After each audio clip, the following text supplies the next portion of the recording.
This channel does not promote any violent, harmful, or illegal activities. All content provided by this channel is meant for an educational purpose only. শামশেরগঞ্জে হরবিন্দ Das এবং চন্দন দাস খুনের মামলায় ১৩ জনের যাবজ্জীবন। নিহত বাবা ছেলের পরিবারকে ১৫ লক্ষ টাকা ক্ষতিপূরণের নির্দেশ দিয়েছে জঙ্গিপুর আদালত। এদিকে বাংলাদেশের হিন্দু যুবক দীপু দাসের হত্যাকাণ্ড নিয়ে কলকাতার রাস্তায় তুল কালাম কাণ্ড, সে ছবি আপনারা দেখেছেন। বাংলাদেশের ডেপুটি হাই কমিশন অফিস অভিযান গেরুয়া শিবিরের আর এই একই ইস্যুতে বামেরাও পথে নামে। শামশেরগঞ্জের জাফরাবাদ কাণ্ডে ৯ মাসের মধ্যেই সাজা ঘোষণা। হরগোবিন্দ ও চন্দন দাসের খুনের দোষী ১৩ জনেরই যাবজ্জীবন জেল। গত ১২ এপ্রিল ওয়াকফ আন্দোলন ঘিরে হিংসার আগুন ছড়ায় মুর্শিদাবাদের শামশেরগঞ্জের বিভিন্ন এলাকায়। জাফরাবাদের ঘরের দুয়ারে পিটিয়ে কুপিয়ে মারা হয় হরগোবিন্দ দাস ও তার ছেলে চন্দন দাসকে। সোমবার সেই ঘটনায় ১৩ জনকে দোষী সাব্যস্ত করেছিল জঙ্গিপুর মহকুমা আদালত। আর মঙ্গলবার সাজা ঘোষণা হলো। দিলদার নাদাব, আসমাউল নাদাব, ইনজামুল হক, জিয়াউল হক, ফেকারুল, আসফারুল শেখ, মনিরুল শেখ, ইকবাল শেখ, নুরুল ইসলাম, সাবা করিম, হজরত আলী, আকবর আলী, ইউসুফ শেখের নিহত বাবা ছেলে পরিবারকে ১৫ লক্ষ টাকা ক্ষতিপূরণের নির্দেশ দিয়েছেন বিচারক। আমি ফাঁসি চাইছি। ছেলে স্বামীকে হত্যা করলে এমন করে কেটেছে, ছেলেকে তো করে খাসি কাটা করে কেটেছে।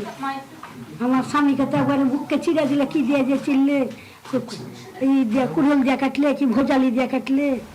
রাজ্য পুলিশের এসআইটির দাবি, জমি সংক্রান্ত বিবাদে খুন করা হয়েছিল বাবা ছেলেকে। এই যে হরগোবিন্দ দাস এবং চন্দন দাসের, সেটা বিচারক তার পর্যবেক্ষণে বলেওছেন, একটা পাড়ার লোকের সঙ্গে জমি সংক্রান্ত একটা বিবাদ ছিল পরিবার, তখন একটা অশান্তির আবহ চলছিল। সেই অশান্তির আবহের সময় সেই রোষটা, পুরনো শত্রুতা, জমি জমা সংক্রান্ত বিবাদগত যে শত্রুতা ছিল, সেই শত্রুতার রোষটা ওনাদের উপর আছড়ে পড়ে। এই পরিস্থিতিতে ফের মুর্শিদাবাদের জাফরাবাদে বাবা ছেলে খুনের সঙ্গে ওপারে ময়মনসিংহের দীপু দাস হত্যাকাণ্ডকে এক সুতোয় বেঁধে দিলেন শুভেন্দু অধিকারী। ব্যক্তি ভিন্ন, আক্রমণকারীরা একই, জায়গা দুটো আলাদা, পদ্ধতি কার্যত এক। অর্থাৎ এপারের হরগোবিন্দ দাস চন্দন দাস, ওপারের দীপু চরণ দাস, একদম সেম, শুধু দিনটা আলাদা। আর এদিকে বাংলাদেশের হিন্দু দীপচন্দ্র দাসের হাড়হিম করা হত্যাকাণ্ডের দোষীদের শাস্তির দাবিতে বিক্ষোভ হিন্দুত্ববাদী সংগঠনগুলোর। বেকবাগানে বাংলাদেশ উপদূতাবাস অভিযান, হিন্দু জাগরণ মঞ্চ, বজরং দলের। আর সেই বিক্ষোভ ঘিরে রণক্ষেত্রের চেহারা নিল কলকাতার রাজপথ। ব্যারিকেড সরিয়ে এগোনোর চেষ্টা করতেই পুলিশের সঙ্গে ধস্তাধস্তি।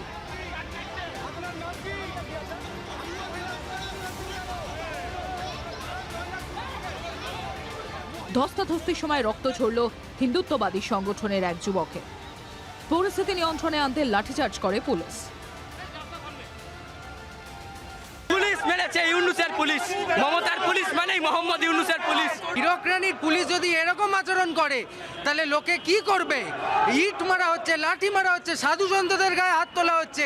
দলদাস পুলিশ সন্তদের নিগ্রহ করতেও পিছপা হচ্ছে না, মহিলাদের নিগ্রহ করতে পিছপা হচ্ছেন না। এখানে যিনি রয়েছেন উপদূতাবাসে, তো সেখানে গিয়ে বিজেপি এই সিন ক্রিয়েট করা, এই ধরনের দায়িত্বজ্ঞানহীন আচরণ করা লাভ কি? আপনাদের তো কেন্দ্রীয় সরকার, কেন্দ্রীয় সরকারকে বলুন বাংলাদেশকে অফিসিয়ালি কমিউনিকেট করতে, তার অফিসের বাইরে লম্পজম্প করে হবেটা কি? আর এসব কিছুর মধ্যেই সামনে এলো চাঞ্চল্যকর ভিডিও। তাতে দেখা যাচ্ছে দীপু দাসকে জেহাদিদের হাতে তুলে দিয়েছিল ইউনূসের পুলিশই। বাঁচার জন্য দীপুর কাতর আর্জিতে কান দেয়নি পুলিশ।